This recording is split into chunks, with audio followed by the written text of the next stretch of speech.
Hey, what's the deal with this ticket thing anyways?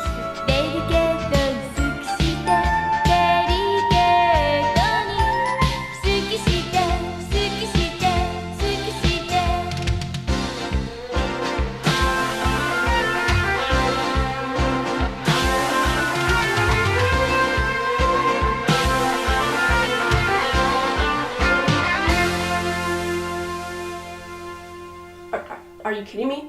Is this what you've been doing? Is this what this ticket thing is for? We don't have time for this. We have to film. Oh, that's right!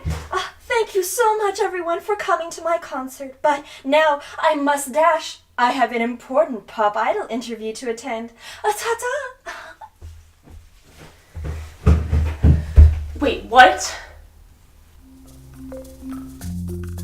We are the MahouShowGirls. My name is Kayla. And my name is Brittany. Kayla likes history. And Brittany likes sparkle tattoo. Are you ready for some magic? 'Cause this is the end of our song. Deal with it.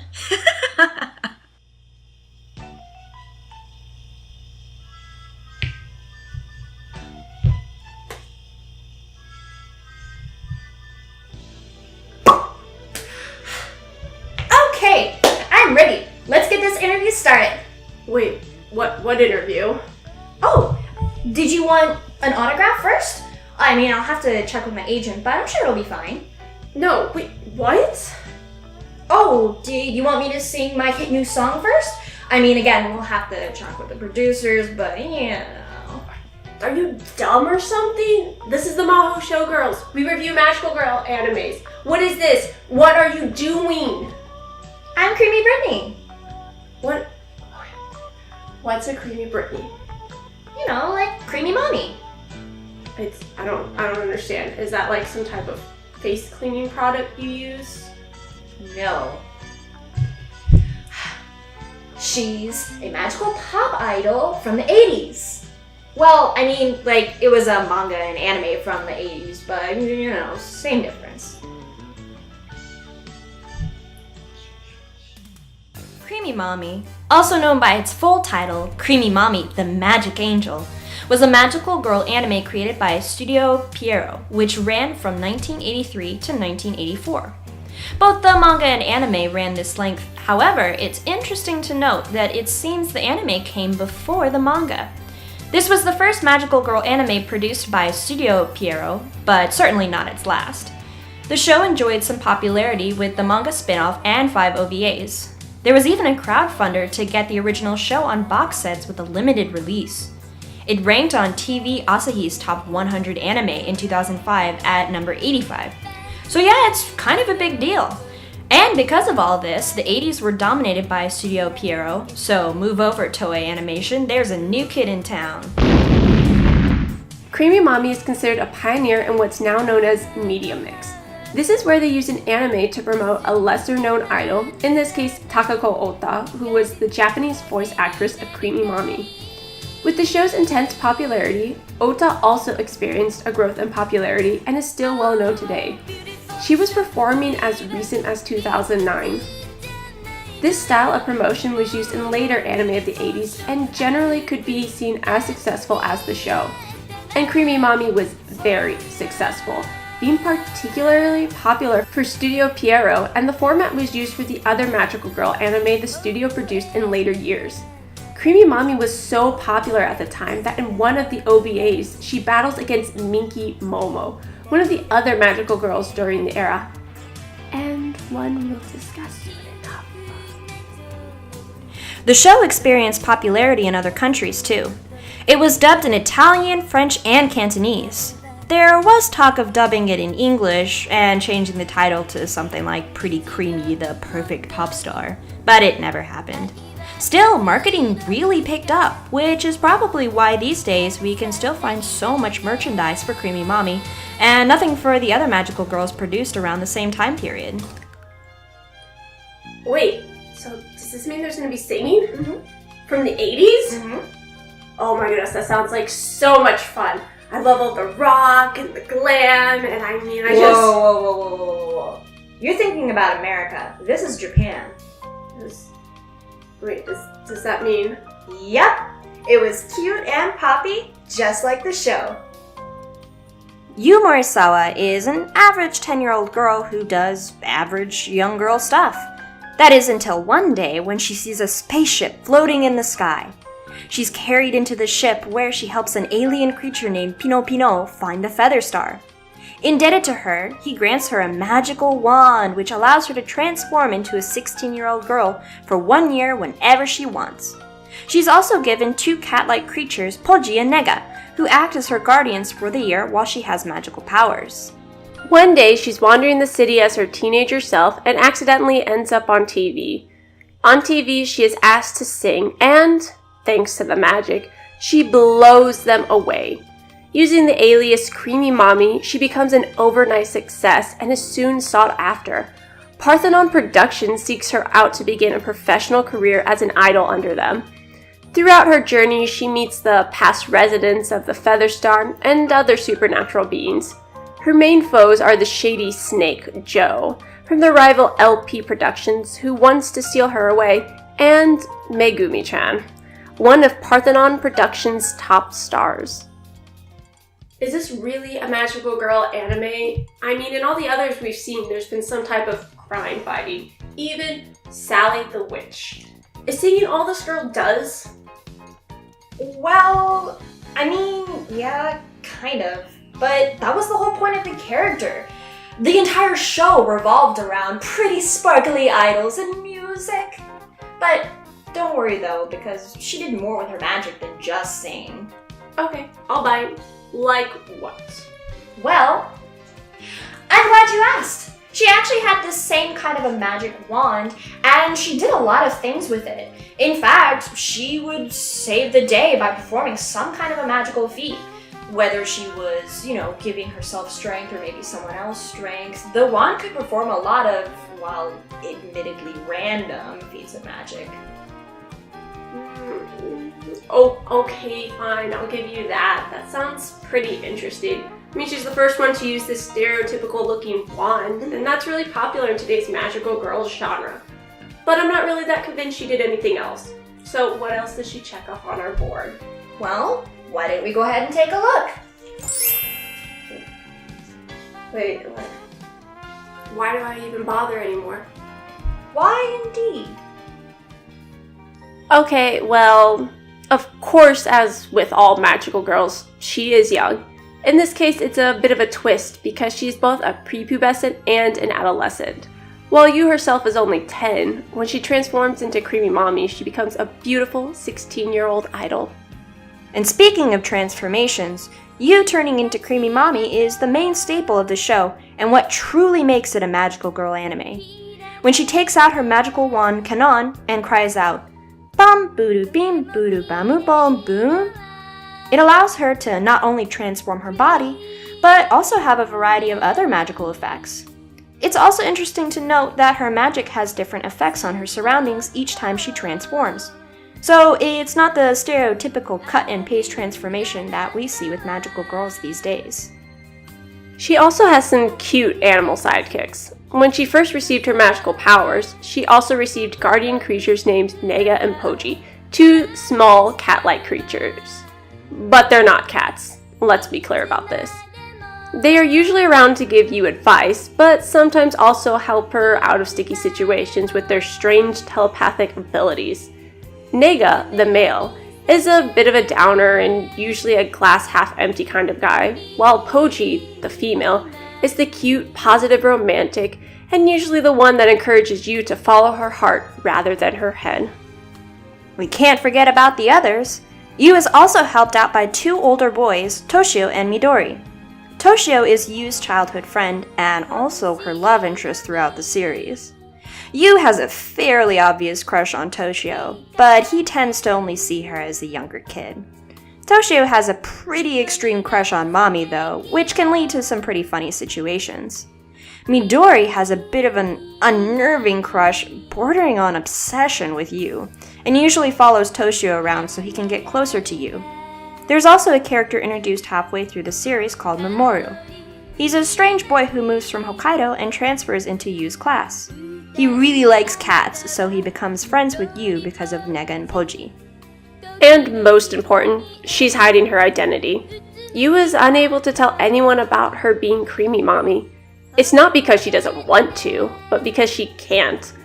Part of the catch with being given the wand is that no one can ever find out it's her, lest she lose the magic. This is oftentimes a main conflict in the show.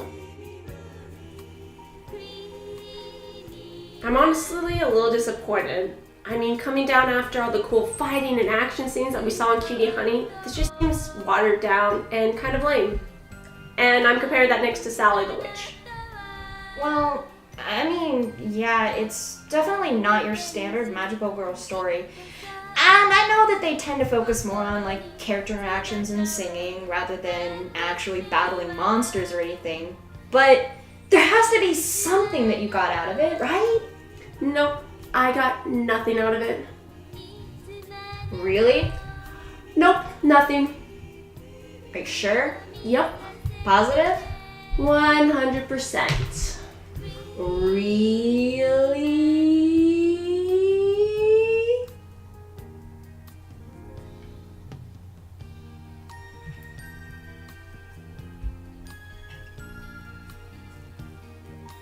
Okay, fine, I got something out of it. There, are you happy?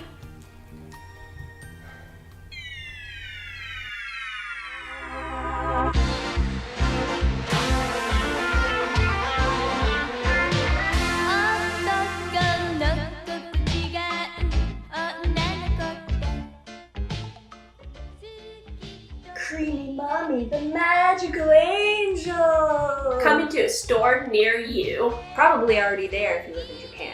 Yeah, so the first section we're going to talk about its historical significance in the timeline, which mostly revolves around product placement. And marketing! Because that's literally all this was made for, is just to sell lots of stuff.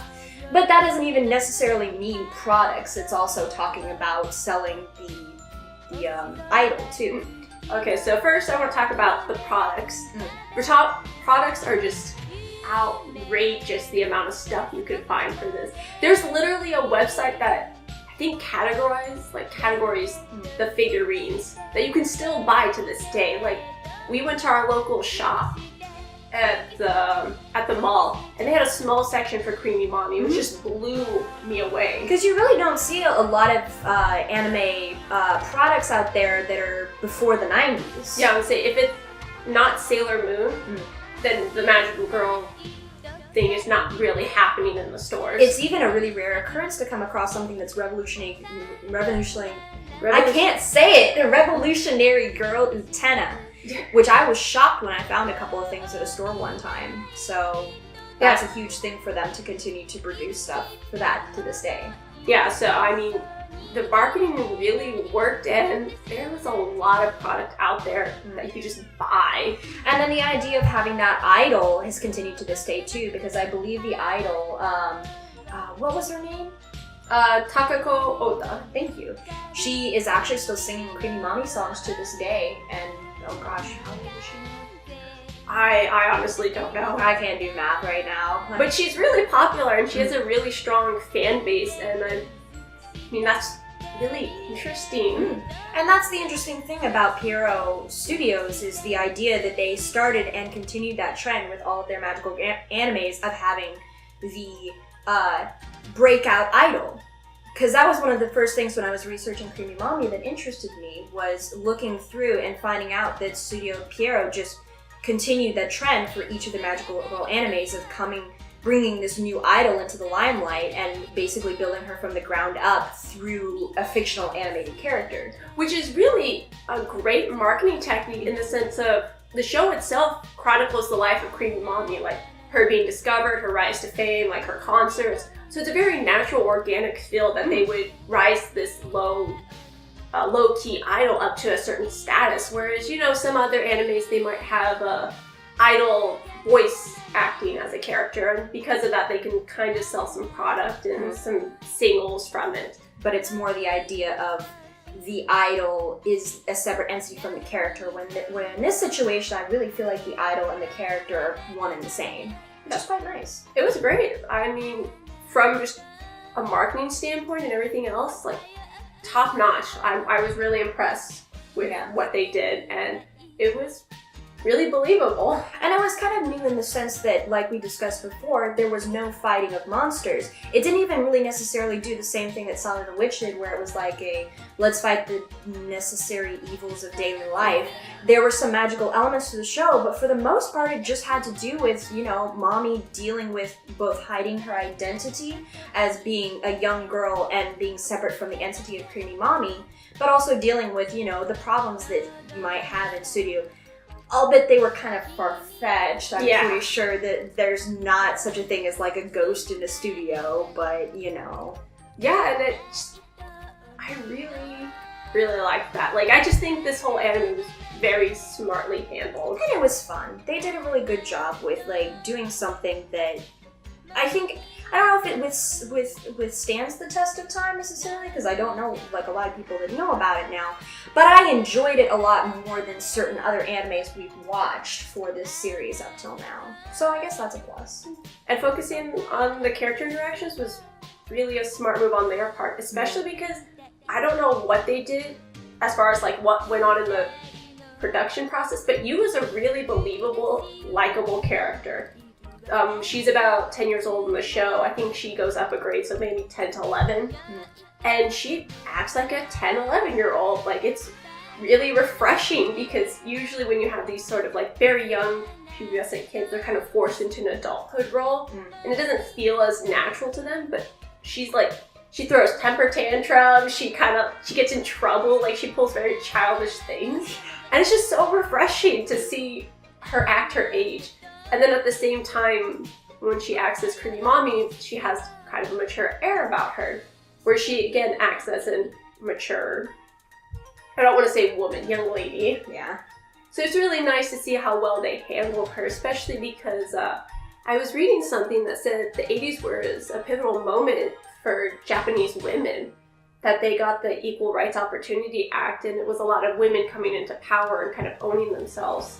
So I think they really tried to work with that on Yu, and I can see it, and I appreciate it. Even Megumi-chan, who sometimes falls back on those weird women tropes where it's like she can't do anything. She has a lot of strong female moments too. Although I have to admit, Yu's, my dream is to just be a bride. That kind of bothered me just a little. I feel like they kind of fell flat on the woman power thing just a little bit there. But, you know, she was an idol. Maybe she was like, no, I've got enough money from being Creamy Mami. I'm really fine for the rest of my life. I mean, I was okay with her saying that I wanted to be a bride, because I know some little girls, they just want to be stay-at-home moms or housewives. So for me, not saying that a housewife is a, like, demeaning task, but like, that's a certain thing to aspire to. It was, again, falling back because that was the Sailor Moon show thing too. Yes, that all she wanted to be was a bride. But I think it was handled a little bit better here because they didn't necessarily focus on it as crazily as Usagi does. But I think the main thing we need to talk about that came out of this, I think you forgot about it. Let's talk about the fanboys. Oh, yeah, that's a little bit disturbing, more in the sense that it's almost in the same vein as My Little Pony is nowadays. So the story is that apparently Creamy Mami is one of the first like kind of shoujo animes like targeted for young girls and written for them that attracted a very large male demographic. I think it made something of like 30% of their demographic at the time, which is really fucking large. And so they had their own fan club, and Studio Pierrot was like, oh, that's kind of nice, I guess. Like, they did the thing where they said, well, men enjoy it. That's okay. We don't mind that men enjoy it. But don't take it too extreme, guys. You know, kind of keep it on the down low. This is mostly for girls. Yeah, they were like, this is 100% for product placement and girls. Like, it's not for men.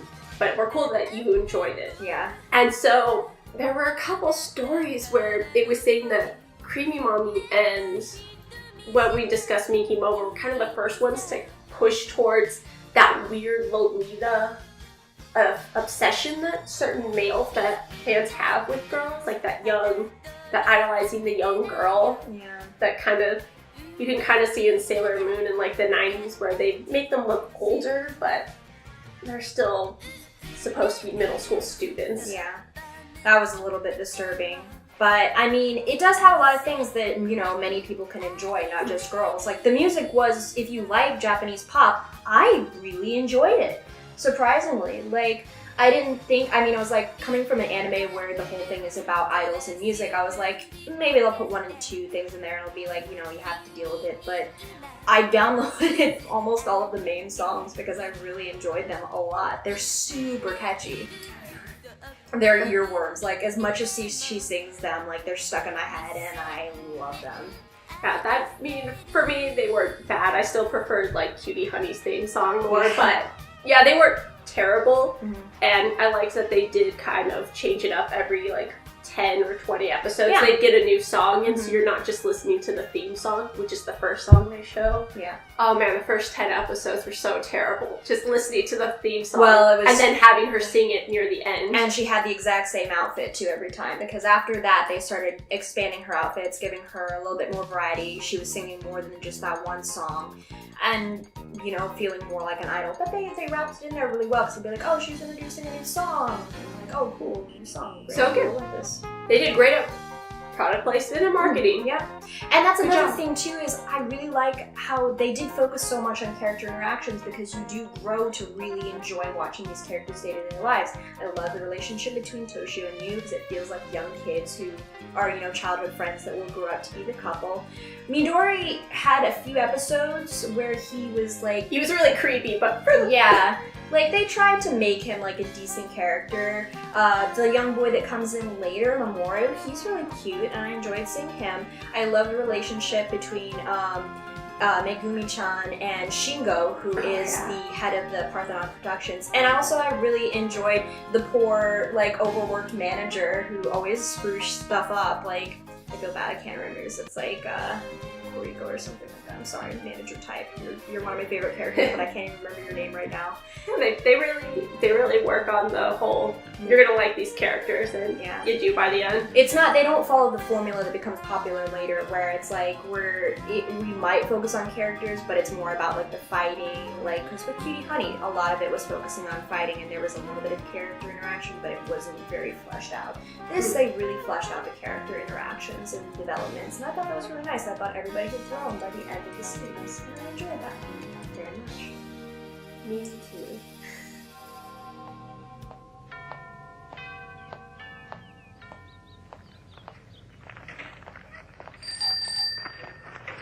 よっあ、牛よなんか元気ないじゃん。来週テストなの。私だけ。お前だけまたなんかやったな。授業中ちょっぴりお休みしてただけだよ。だって最近、スターって疲れるんだもん。帰るんだろ乗ってけよ。うんヤッホー俺がコーチしてやろうか。テストの。ほんと夜お前んち行ってやるよ。8時がいいな。やっ年を最高しかしお前胸ないな。そこへ行くとマミちゃんなんか、いや、どうなんだろう。なんだよ、言うやめろバカおい手離せ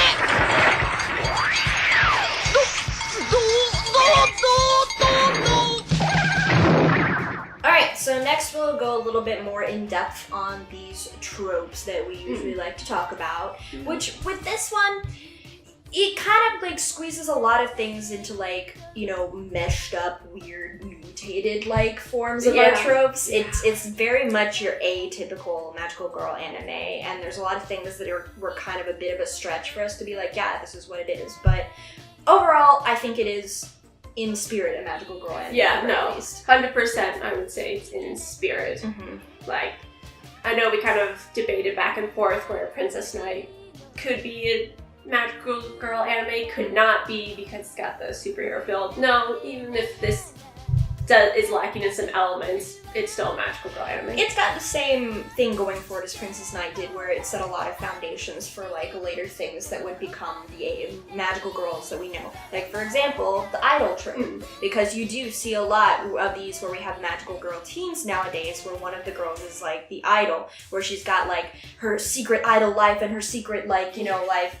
But in those senses, it's a lot less like of like a big wall in between it, where here there is a huge wall in between mommy and you. For me, I think that it really laid the foundation as far as internal character development, because there wasn't a lot of character development as far as I could tell between the other magical girl animes that we watched, and it kind of set the pace for maybe there would be like an episode or two where she uses her magic, like there's actually a need for her to be a heroine of some sort. And then we would spend like another 2 or 3 episodes of her just interacting with someone or other characters interacting with other people. There was an episode where it was just focused on Midori. Yeah. And his interactions with other people, which is really great. So I didn't really see a lot of the other previous animes kind of focusing on the side characters and giving them their own spin. Because to me, Toshio and them are kind of her magical team. In the same way that Mercury and Venus are Sailor Moon's team. So it's really nice to focus on them and kind of get their perspective because they're so important to our main character. And you could argue that, again, like, I think you were kind of bringing that up, where current day teen magical girl animes are taking from this idea of having those side characters, whereas nowadays they do mix them more into like one team, whereas back then they were just kind of the friends that got a little bit more focused because they were important characters as well. But yeah, and then there's that other thing we gotta look at is her beautiful magical wand, which is the whole defining point of the character, because she would not be mommy if not for said wand. Yeah, she actually gets 2 wands. That's right. Which I don't want to say why or how, but she, for the first half, has her nice magical wand-type wand. that like, we all know and love. you know, the one that looks like this kind of a thing, like with the stick and then like the little doobly bib on top. Yeah, and then the next one, she kind of gets something that looks like a tambourine. Yeah, I think it's supposed to be some sort of weird, like, star-shaped tambourine. But as Kayla pointed out to me, the whole point behind that was, again, marketing, so they could make more toys for it. But I mean, I guess it's kind of cute because it adds something new for the second, like, half of this season, because there's only one full season for this entire show, so I don't know, maybe quarter, I don't know what they call it, but yeah, it was interesting because she used the magic to do some weird stuff besides transforming. Like, it was kind of weird though, because sometimes they would bring up, like, that her wand could do something and then never bring it up again. Like, there was one episode where she eventually, like, learns that her wand can make things levitate. Yeah. And, like, they use it once.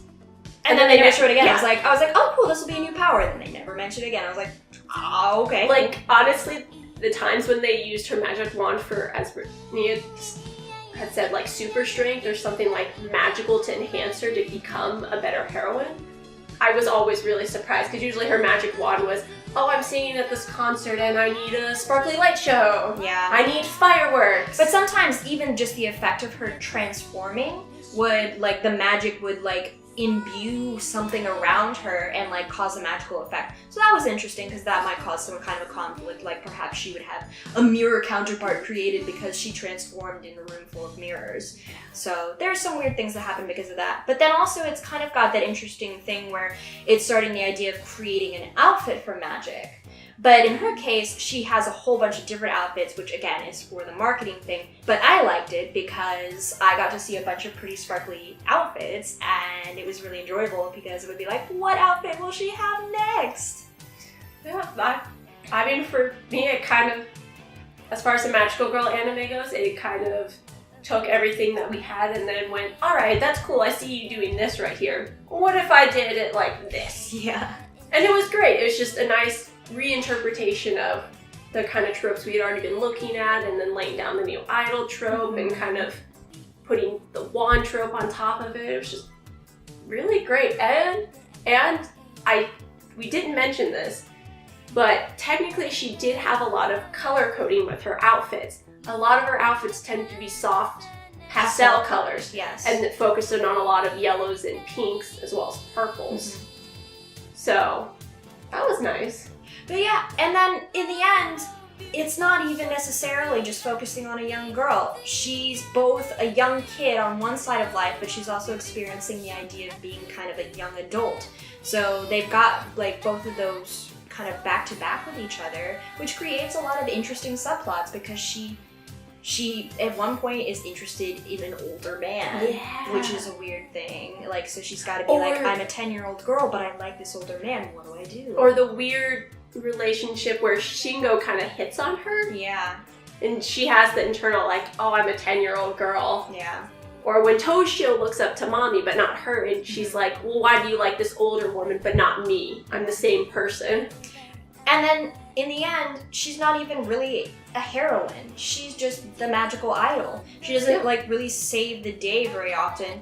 If she doesn't really save, like, you know, the city or Tokyo or anything. If anything, she just kind of prevents something mildly inconveniencing from happening. Yeah, it's her most, like, the thing that she's pretty well known for, and like, they kind of bring up now, like, all the time in the show, is that her powers are to be an outlet for her audience. And that she is there to support them and make them happy. And that's all she wants out of life. And I mean, in the grand scheme of things, I really enjoyed this anime and I would recommend it, if not just because it's got some really catchy music. It's a good example of like that 80s where they started doing the idols and doing that kind of fun magic we're used to now. It's also really freaking cute. It's so cute. I love it. Oh my god, it's so cute. I just want to buy like all figurines and I just want to make her costumes and I want to have like a curly fluffy purple wig and oh, it's so frilly and sparkly and I love it. I'd also recommend it, but mostly because I really liked the characters, and yeah, it doesn't hold up, like you can tell it's obviously an 80s anime, but it's still pretty enjoyable, and you know, if you're looking to kill time, it's one of the more tolerable magical girl animes that we've seen so far, plus you can find them easily online. She says tolerable, but I actually enjoyed it, especially compared to some things I've had to sit through right now. I actually wanted to know what was wanted to know what was gonna happen in the future. So yeah, I would definitely recommend it. Me too, 2 thumbs up. Go take a watch, go listen to the music, let it get stuck in your head forever.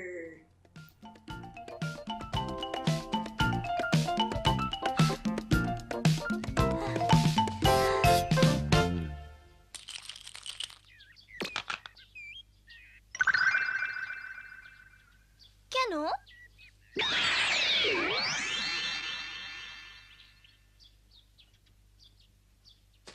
パンプルピンプルタムトップン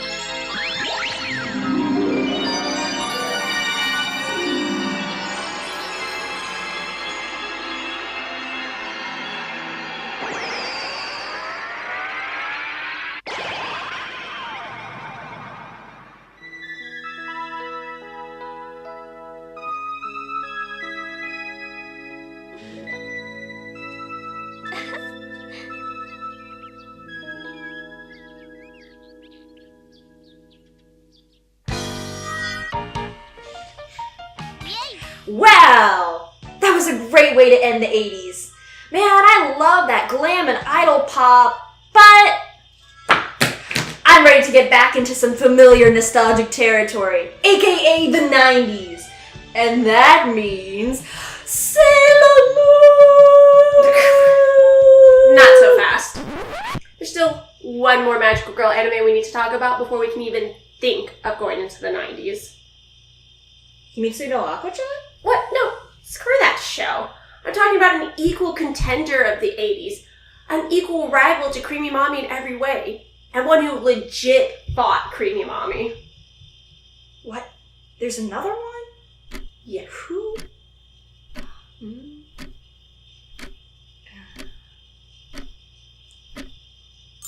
Wait. You don't mean...